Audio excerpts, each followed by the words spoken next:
Hi, I'm Nomura Samurai, and I'm an artist. I've been doodling on paper and felt tips for as long as I can remember. Back then, I never really saw myself as an artist. It was just something I did for fun.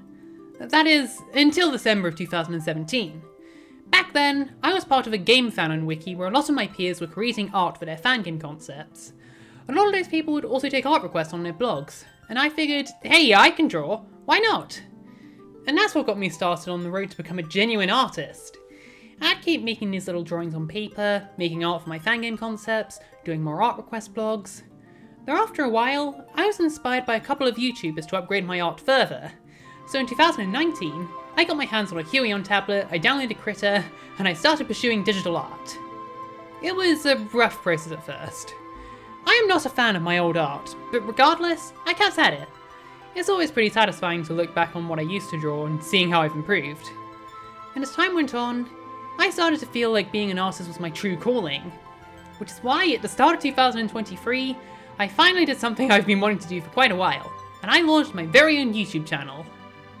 It's crazy to think it's been a year since then, huh? And these avatar portraits of mine have been feeling pretty dated. Well, I've been wanting to do something about that. So without further ado, yeah!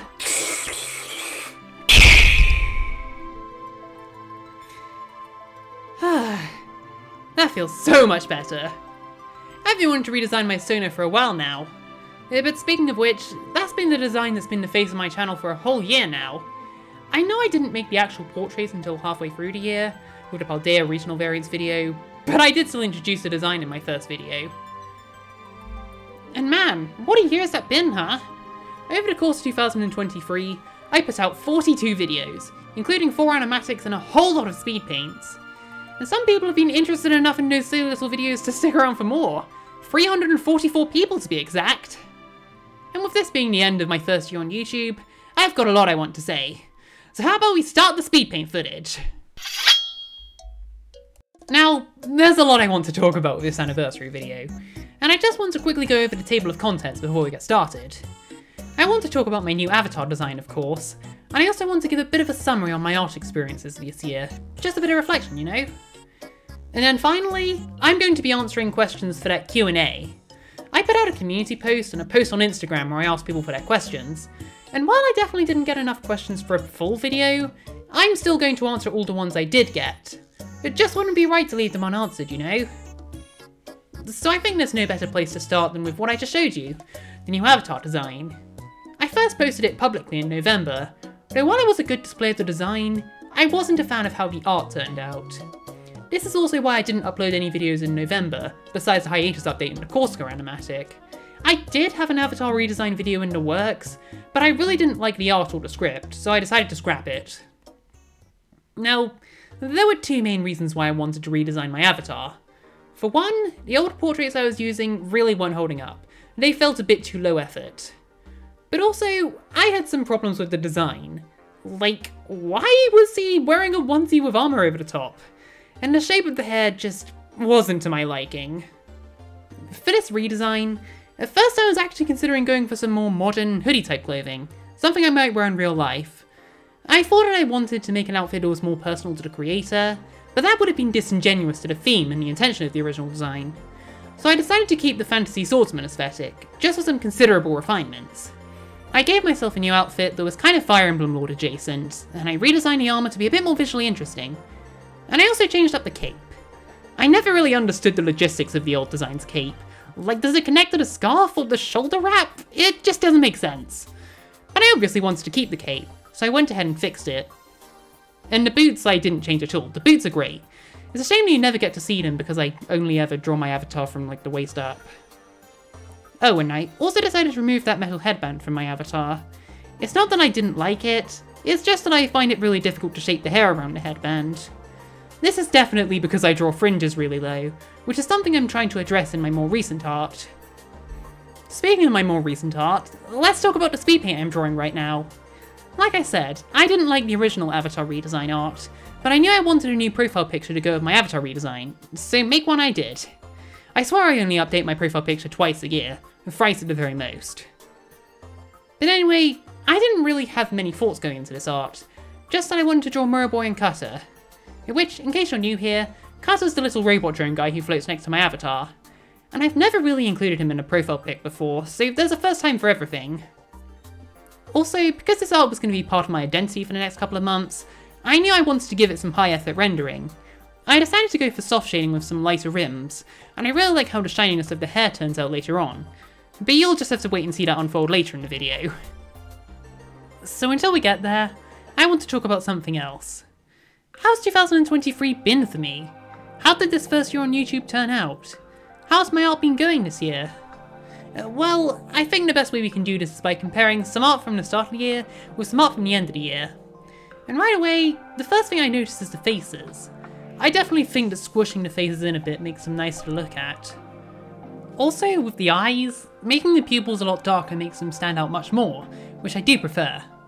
I know I could just go for black pupils, because that's what eyes look like in real life, but I don't know. It all just comes down to personal preference, really. That's my style in a nutshell. Another thing that I always notice with my newer art is that the line art is a bit thicker. At the start of the year, I generally did my line art with the pen set to 3 pixels, but nowadays I go for 4 pixels in my default instead. Part of this is because I've been drawing with a slightly bigger canvas size, but also I think the thicker outlines suits my style a lot better. Makes it look cleaner, you know? Though now I want to get to talking about some more genuine design stuff. One of my concrete goals for this year has been to try and vary up my character designs some more, make them look more distinct and convey more of their personality and all that. And part of that has been trying to avoid that dreaded same face syndrome. That's definitely something I think my art was prone to last year. A lot of my characters had more or less the same face. But I've definitely wanted to try and change that this year. I did do a style study of how Yusuke Kazaki, the artist behind 3DS Fire Emblem, draws varied faces in August. Granted, I do think I should be making more of a conscious effort to apply this in my art. I do tend to default to the same eye shape a lot of the time.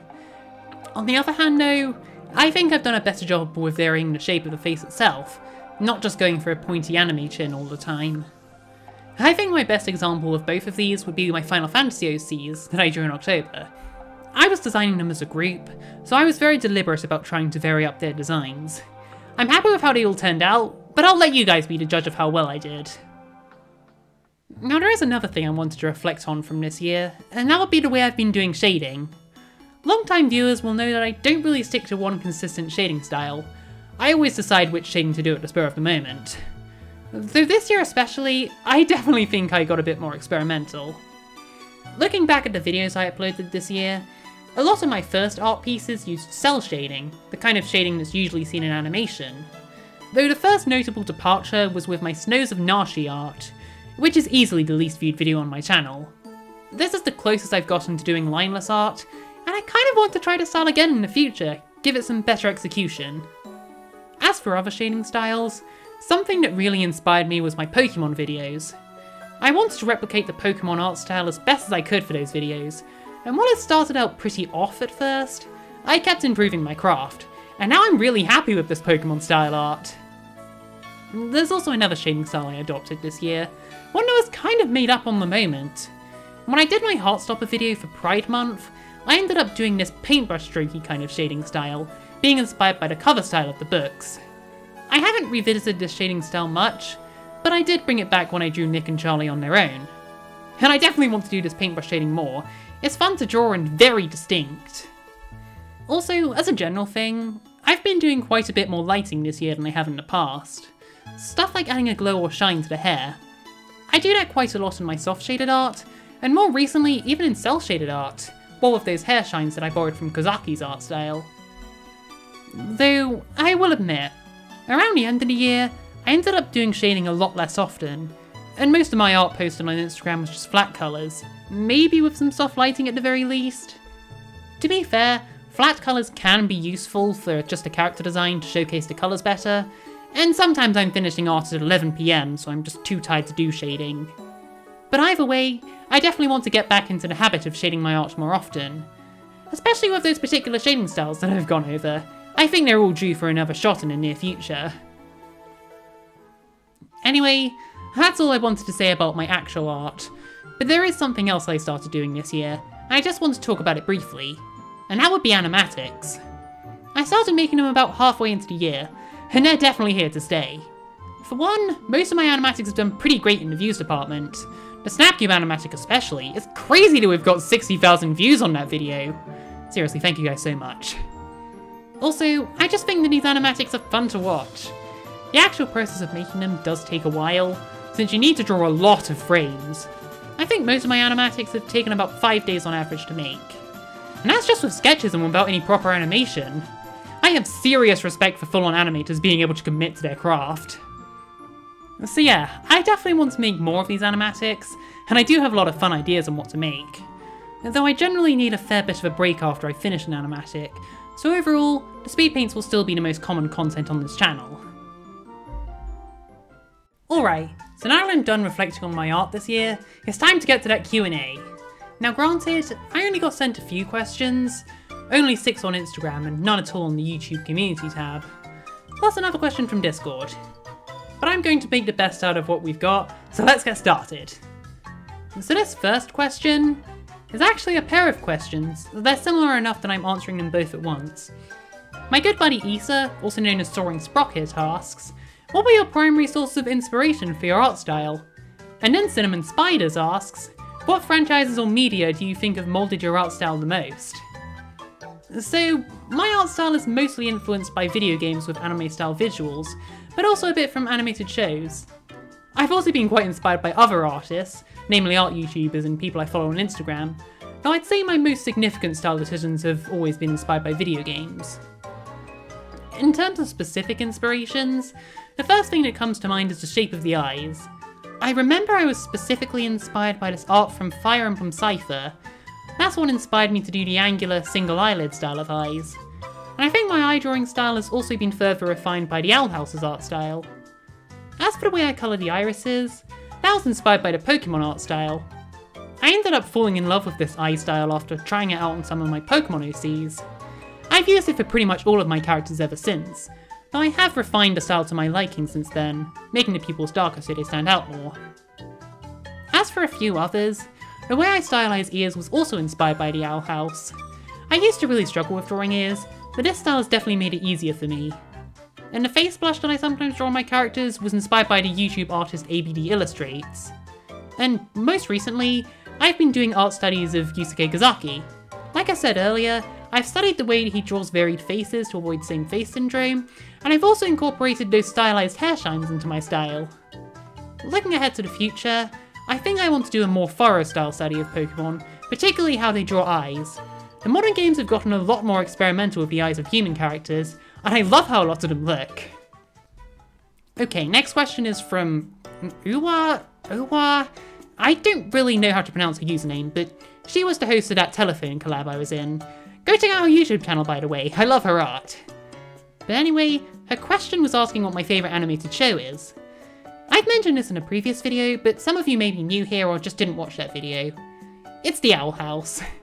I was pretty late to the party with the show, first watching it while season 3 was happening, but man, I loved The Owl House so much when I first watched it. And that hasn't faded at all. I love the world of the Boiling Isles and all of the magic, and I'm really attached to a lot of the characters, Luz especially. Also, the neurodivergent writing of the show is fantastic. As a neurodivergent person myself, it's so rare that I see intended representation that I enjoy so much. Not to mention, the art style of the show has made me feel a lot more comfortable with the simple and stylized look of my own art, and the animation of the fight scenes is just so good!